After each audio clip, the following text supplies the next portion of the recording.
Okay, so Xi'an's History of Rock Part 6, the Avant-Garde. Avant-Garde is French, innit? And it means before guard.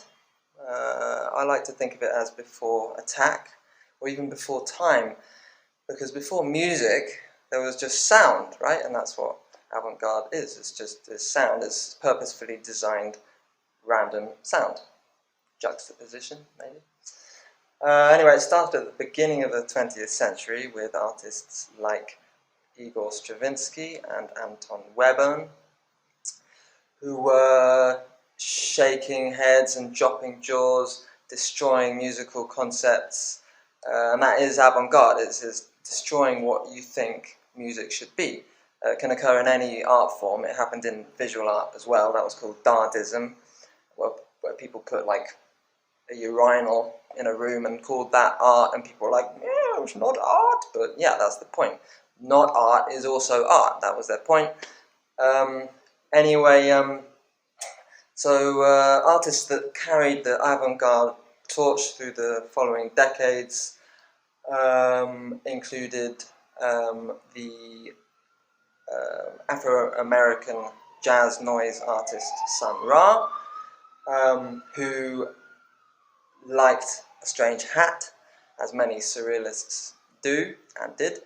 And then later, a bit later, Edgar Varese, who was obsessed with percussion, so lots of music,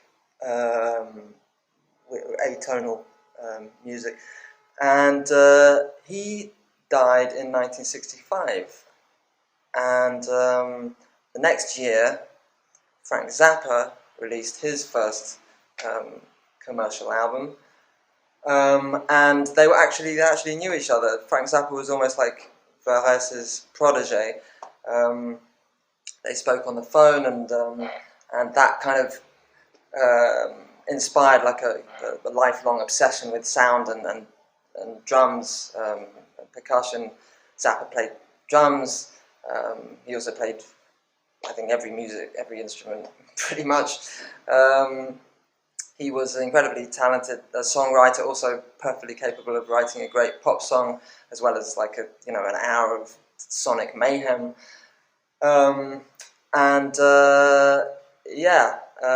Sicilian American, and with very strong socio-political views and very, very strong attitude and his outlook on everything. The first album, Freak Out, in 1966 with his band The Mothers, was a totally unorthodox mashup of doo-wop, pop, rock, blues, garage rock, filmic drama, and comedy rock.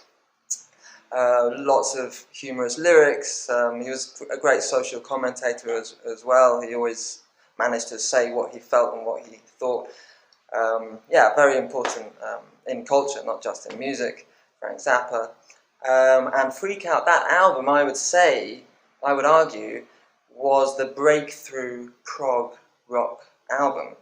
It was so, although it was kind of culminating, and it had obviously, lots of underground bands doing it. That was kind of the moment I see, like looking at the history, where you can say, oh, okay, yeah, that does qualify as a prog rock album for me, my definition. But going back to avant-garde,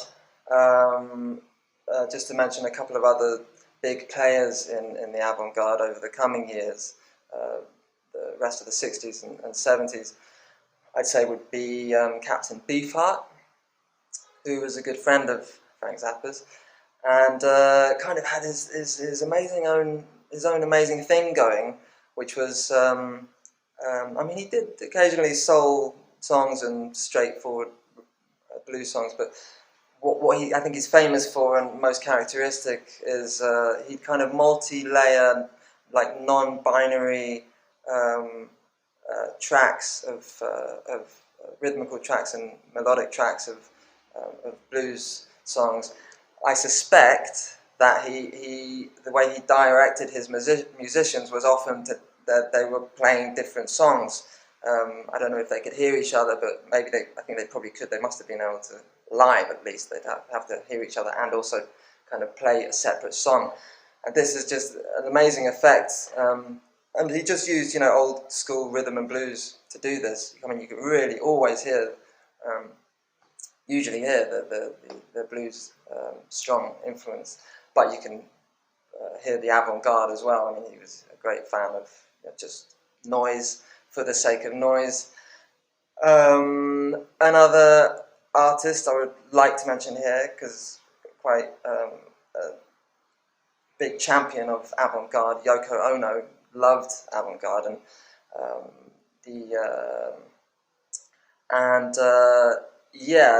so we know Yoko Ono is the wife and the love of John Lennon's life, the Beatle John Lennon. And then, it just still carries on to this day, avant-garde. I mean, it was probably only famous kind of in a commercial sense when it started in the early 20th century, because it was such a shock. And it was a bit of a fashion, maybe. But then it just kind of, went into a niche, kind of underground niche, and it stayed there.